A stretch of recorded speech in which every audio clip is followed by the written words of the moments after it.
Hello all. The topic we will be discussing in this lecture is operating system services. So basically operating system provides an environment for execution of programs and services. The services offered by operating system can be classified into two types. The first one is a list of services that are provided by operating system to help the user. So these are called as user services. The second one is the list of services provided by the operating system for efficient operation of the computer system. So these are the uh, broadly these are the two types of services provided by the operating system. Now let us try to understand what are the user related services provided by the operating system. So we will discuss the user related services provided by operating system under 6 headings. The first one is the first service is user interface. So user interface is basically it's a service provided by the operating system. So typically operating system supports three types of user interfaces. One is a command line interface, the other one is a graphical user interface, the other one is a batch interface. So what is a command line interface? So if you take a Linux, we have terminal. So just I have opened WSL. Similarly, if you see Windows, there you have command prompt. So these are nothing but command line interfaces. Here, to perform any task, we will give a command. According to that particular command, the task will be executed. So such interface is called as command line interface. That is, for every activity, there will be a command, and through that command, the task will be done.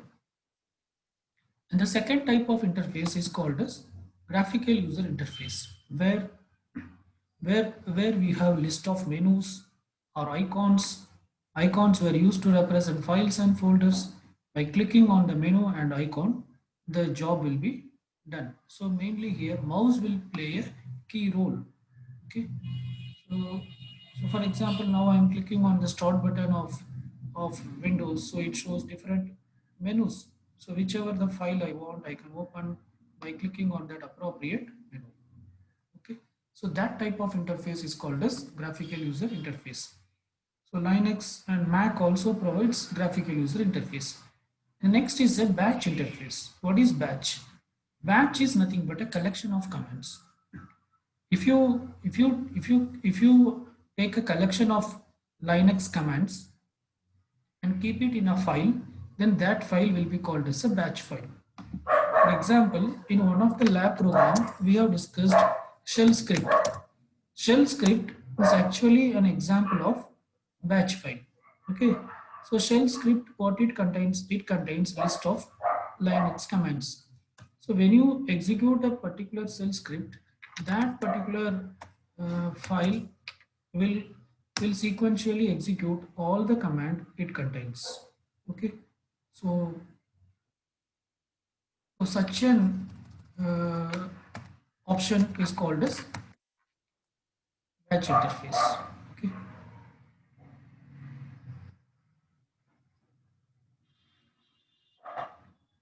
So shell script is an example for actually batch interface. Okay. So whatever the particular file contains, you have to it will basically the file will have list of commands, list of Linux commands or Unix command or a command pertaining to a particular operating system, and when you execute that file, all the commands will be executed in that order. Even Windows also supports batch. Okay, there is a command called copycon. So in DOS environment, you can create a batch file by using copycon command. Okay. So this is the first service that is provided by the operating system at user level. The second service is program execution. So the operating system should provide an environment for execution of user programs. So user programs may be any program which is developed using languages like C, C++, Java or .NET, or it may be any application that a user downloads and he want to execute it. So the operating system should provide an environment for that.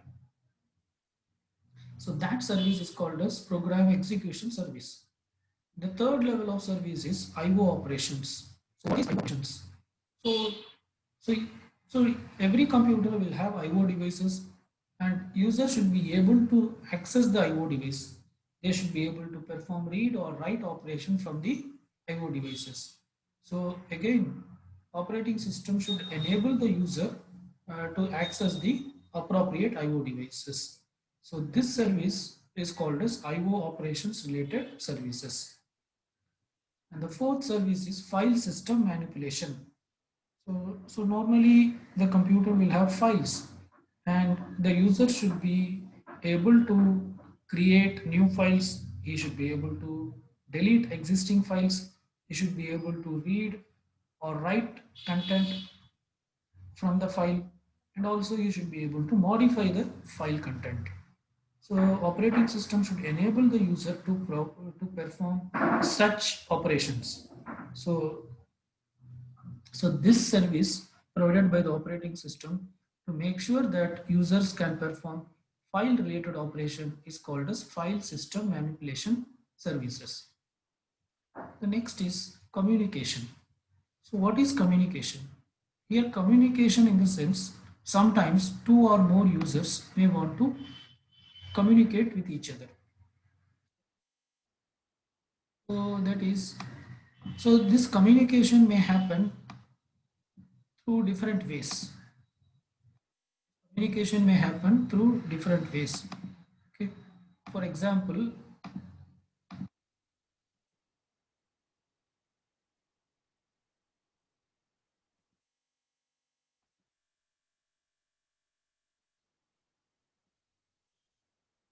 communication may happen in different ways. There are two modes of communication available. The user can the users can communicate with each other either by using a shared memory or by message passing. So first let us try to understand how the users can communicate by using shared memory. So let us assume there is a shared memory. So this is a shared memory and there are two users, user 1 and user 2. Say user 1 is running a particular process and that particular process is called as P1. So user 1 is executing a process called P1 and user 2, say user 2 is executing a process and that particular process is called as P2. Okay. So now using shared memory, how the user 1 and user 2 can communicate. So this is a shared memory which can be used by both user 1 and user 2. So if user 1 want to communicate to user 2, that is user 1 in the sense process 1, because user 1 is executing process 1. So if user 1 wants to communicate something to user 2, then he will write whatever he want to communicate in this shared memory. Okay. Now user 2 can read it from the shared memory and he can understand what user 1 would like to communicate with him. Again, if user 1 want to reply back something to user, again if user 2 want to reply back something to user 1, then he can also write that particular information in the shared memory. Now user 2 can read this particular content and he can understand what he want to communicate. So this type of communication is called as communication through shared memory. That is, both the user or process will write whatever they want to communicate in the shared memory and the other process can read the content from the shared memory and understand what the other user is trying to communicate. Okay, so this is the first style of communication. The second style of communication is by using message passing. In this case, Both the process can communicate with each other directly by passing messages. Okay, so they, if process 1 want to communicate with process 2, process 1 will send a message and that can be received by process 2. Okay, so this type of communication is called as message passing. So these are the two ways in which users can communicate. Now it is the job of the operating system to provide such services so that users can communicate among themselves. The next type of service provided by the operating system is error detection. So if any computer hardware fails, or if it is malfunctioning, that should be immediately detected by the operating system and appropriate action should be taken. Okay, so error may occur either in processor or in memory or in any IO devices. Then operating system should constantly check whether there is any error. So if there is error, it should detect and it should take the appropriate action. So this particular service is called as error detection service. So these are the services provided by the operating system for user. The second type of service provided by the operating system is for the efficient operation of the system. So under this category, we will be discussing three types of services. The first one is resource allocation. So it is the job of the operating system to ensure that resources are allocated in an efficient way.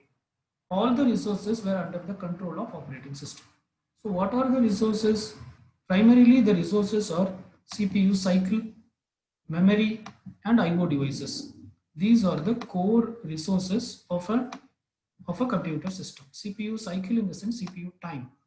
That is when CPU should be allocated for whom.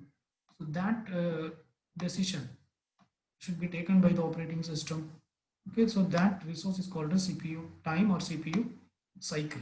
Okay, and the second type of resource which is under the control of operating system is memory. That is main memory. Main memory is with operating system. So operating system should decide like what process should reside in the main memory and how long, all those things. The third type of resource which is under the control of operating system is all the IO devices, okay, which includes hard disk or any other devices like printer, scanner, mouse, keyboard. All these are under the control of operating system. So operating system should ensure the efficient usage of all these uh, resources or efficient allocation of all these resources. Okay, so that is what is called as resource allocation. And the second type of service provided by operating system is accounting. It is at any point of time operating system should be knowing who is using which resources and how long they will be using. Currently who is using the processor, currently who is using which part of memory, and how long that user will be using that part of memory. All these information the operating system should keep account. The next is protection and security. So what is protection and what is security? We are using two terms. One is protection and the other one is security. So protection in the sense, so, so protection basically ensures that the access to the resources are controlled in a given environment. So within your particular system, the resource access should be controlled. It is not that everybody can access any resource. No. So if a user is allocated with a set of resources, he should be allowed to access only those resources. He should not be allowed to access any other resource. So this concept is called as protection. So operating system ensures that every user will be able to access only those resources that are allocated to them. They cannot access any other extra resource. For example, assume currently there are three processes in the main memory. Process 1, process 2 and process 3. Say process 1 is using the location from 1 to 10, memory location I mean, and process 2 is using memory location from 11 to 20, and process 3 is using memory location from 21 to say 40. Now it means that process 1 should be allowed to access only the memory location 1 to 20. It should not be given access to 11th location. If it tries to access 11th location, then operating system should identify it as a malfunction and it should immediately stop that activity. Similarly, process 2 should be able to access only the memory locations from 11 to 20 and not any other location. Similarly, process 3 should be given access only to 21 to 40, not anything else. So this operating system should ensure this. So this concept is called as protection. This is applicable for resources also. Say process 1 is allocated with resource 1 and resource 2. Then process 1 should be able to access only resource 1 and 2, not any other resource. Process 2 is allocated with say resource 4 and 6. Then process 2 should be able to access only resource 4 and 6. If process 2 tries to access resource 1, then that should be treated as an illegal action. Okay. Similarly, process 3 should be able to, if process 3 is allocated with some resource, say resource 7, then it should be able to access only that particular resource, not any other resource. So this type of controlled access to the resources is called as protection. So if you see, all these processes belong to the same system, but still they have certain constraints. It's not that they can access anything, no. So whatever they are allotted with, only they can access that. So that controlling, sorry, that controlled access to the system resources is called as protection. The next concept is called as security. So what is security? How security differs from protection? So protection is with respect to the user who belongs to a particular system. Okay. So protection is in terms of the user who belongs to a particular system. So all these process 1, process 2, process 3, they all belong to the same computer system. So here we use the term protection. Okay, so here we use the term protection. That is, they should be able to access only those resources which are allocated to them. Whereas security is something with respect to an outside user. Say an outside user, say a user from outside, say we call it as some user X. User X from outside, he wanted to access some resource in this particular computer. So say this is one particular computer. Then he should not be allowed to access directly. First, he should go into authentication process. You should verify whether he is an authenticated user or not. If he is the authenticated user, then you can allow him to access. Then also you cannot give him access to all the resource. Then you can define like what resource he can access and how long you can access. Okay.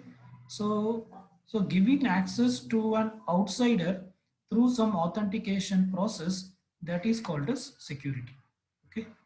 So how do we define protection? Protection ensures that access to the resources is controlled, okay, by the users of that particular system. Whereas security corresponds to the outsiders. When any outside user want to access the system, he should go through the process of authentication. So operating system should provide this particular service also, protection and security. So this is the diagram which describes whatever we have discussed so far. So this is a generic computer system, how a computer system looks like. At the bottom layer we have the hardware, and then we have operating system, and then the list of services. So all the services that we have discussed were here. So you can see this resource allocation, accounting, protection and security. These are the services corresponding to, these are the services which are used to ensure the efficient operation of the system. Whereas all the other services are user related services. Okay. So this user interface, so we have discussed about user interfaces. So user interfaces can be of either command line interface or graphical user interface, or what you call batch. So this command line interface, it can be of it may be of multiple flavors. For example, in Linux, if you take, shells are available in multiple flavors, like you have Bourne shell, you have C shell, like that. So basically it fetches the command from the user and it executes it. And this command line interface can be implemented in two ways. The first method is, this is a particular shell. Okay, this shell itself will execute the command. When you give a command ls, shell itself will execute. That is one style. And in another style, the shell will not execute, it will just call an appropriate program. So when you type ls, there will be a program ls that will be called and it will execute. Here the job of the shell is not to execute anything, it just calls that particular program. When you give pwd, the program pwd will be called. When you give who am I, the program who am I will be called.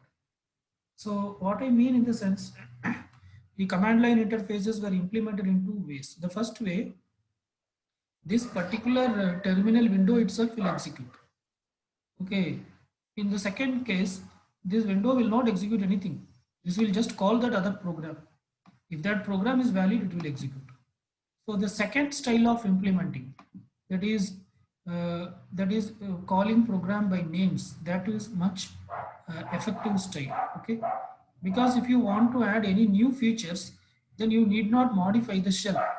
You can just add a new program without tampering the shell.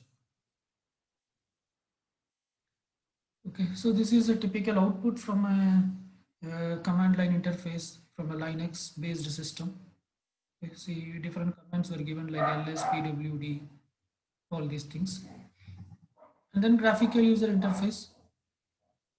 So graphical user interface includes, which primarily it uses mouse, keyboard and monitor, and it uses icons to represent files, programs, etc. So nowadays, almost every system comes with a command line interface and a graphical user interface. CLI stands for command line interface. So if you see Windows, it supports both graphical user interface and command line interface. So Windows supports command line interface through command prompt or command shell. And Apple Mac operating system also supports both graphical user interface and command line interface. So Linux and Unix also supports both CLI and GUI interfaces. Apart from this, nowadays we may also have systems with touch screen, in which you need not use mouse. You can use your fingers to activate or to execute programs, and you can also use actions and gestures. Okay? And you can use virtual keyboard for entry of any textual information, and it may also operate based on your voice. So voice commands also may be given for these devices. So this is a typical GUI screen from Mac operating system. Okay. So that's it. We'll stop here. So what we have discussed, in the sense, we have discussed different types of services provided by the operating system. We have discussed this under two headings: the user related services and the services to ensure efficient operation of a system. Okay. Thank you.